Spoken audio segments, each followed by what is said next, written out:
எப்படி சொல்லப்படுகிறது? முஆவியத் இப்னு முஆவியா என்று சொல்லப்படக்கூடிய சஹாபி அவர்களுடைய இறந்த ஜனாசாவிலே 70,000 மலக்குமார்கள் ஜனாசாவிலே கலந்து கொண்டார்கள் என்று சொன்னால், பெருமானார் ஸல்லல்லாஹு அலைஹி வஸல்லம் தன்னுடைய உம்மத்துமார்களோடு மலக்குமார்களை தொடர்பு கொண்டு வருவதற்கு பெருமானார் பிரியப்பட்டார்கள் என்பதுதான் இந்த சமூகத்திற்கு கொடுத்த மிகப்பெரிய பாக்கியமானது. பெருமானார் ஸல்லல்லாஹு அலைஹி வஸல்லம் இந்த சமூகத்தை அல்லாஹ்வின் நினைவோடு கொண்டு போய் சேர்க்க வேண்டும் என்று பிரியப்பட்டார்கள். எந்த நேரத்திலும் அல்லாஹ்வின் நினைவு இருக்க வேண்டும் என்பதை மட்டுமே பெருமானார் பிரியப்பட்டார்கள். எல்லா நேரங்களிலும் அல்லாஹுவை நினைக்க வேண்டும். அவன் எந்த தருணத்தில் இருந்தாலும் சரி, எந்த நெருக்கத்தில் இருந்தாலும் சரி, இறைவனின் தொடர்பு அவனுக்கு இருக்க வேண்டும் என்பதை பெருமானார் ஸல்லல்லாஹு அலைஹி வஸல்லம் பிரியப்பட்டார்கள். அது மட்டுமல்ல, அல்லாஹுவின் பொருத்தமும் அவனுக்கு வர வேண்டும் என்பதையும் பெருமானார் ஸல்லல்லாஹு அலைஹி வஸல்லம் பிரியப்பட்டார்கள். தபூக் போர்க்களத்திலே பெருமானார் ஸல்லல்லாஹு அலைஹி வஸல்லம் அவர்கள் போர்க்களம் முடிந்து வெற்றி பெற்று விட்டு திரும்பி வருகின்ற நேரத்திலே ஒரு இடத்திலே பெருமானார் ஸல்லல்லாஹு அலைஹி வஸல்லம் அவர்கள் நின்று கொண்டிருப்பார்கள். அவர்களின் தோழர் அபூபக்கர் சித்திக் ரலியல்லாஹு அவர்களும் நின்று கொண்டிருப்பார்கள். அவர்களின் தோழர் உமர் ரலியல்லாஹு அவர்களும் நின்று கொண்டிருப்பார்கள்.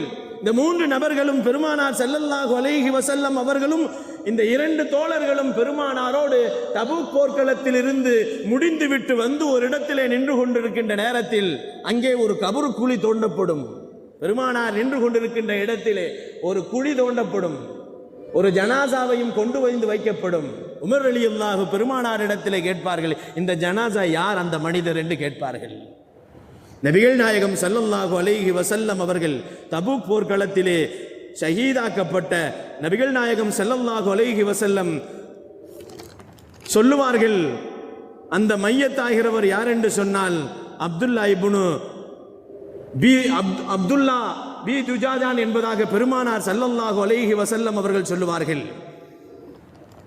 அந்த சஹாபியை பெருமானார் ஸல்லல்லாஹு அலைஹி வஸல்லம் அவர்கள் பெருமானார் தங்களுடைய கரங்களிலே ஜனாசாவை எடுக்க சொல்லி எடுத்து பெருமான் ஸல்லல்லாஹு அலைஹி வஸல்லம் அவர்கள் குழிக்குள்ளே இறங்குவார்கள். பெருமான் ஸல்லல்லாஹு அலைஹி வஸல்லம் நாயகம் பெருமானார் ஸல்லல்லாஹு அலைஹி வஸல்லம் அவர்கள் தங்களுடைய கரத்தோடு தங்களுடைய கரத்திலேயே எடுத்து ஜனாசாவை கபருக்குள்ளே வைக்கக்கூடிய பாக்கியங்கள் கிடைக்க வேண்டும் என்று சொன்னால் அது எல்லோருக்கும் கிடைத்து விடாது. நபிகள் நாயகம் ஸல்லல்லாஹு அலைஹி வஸல்லம் அவர்கள் உருவாக்கிய அந்த சஹாபிகளை பெருமானார் ஸல்லல்லாஹு அலைஹி வஸல்லம் தங்களுடைய கரங்களிலேயே கஃனிட வேண்டும் என்று சொன்னால்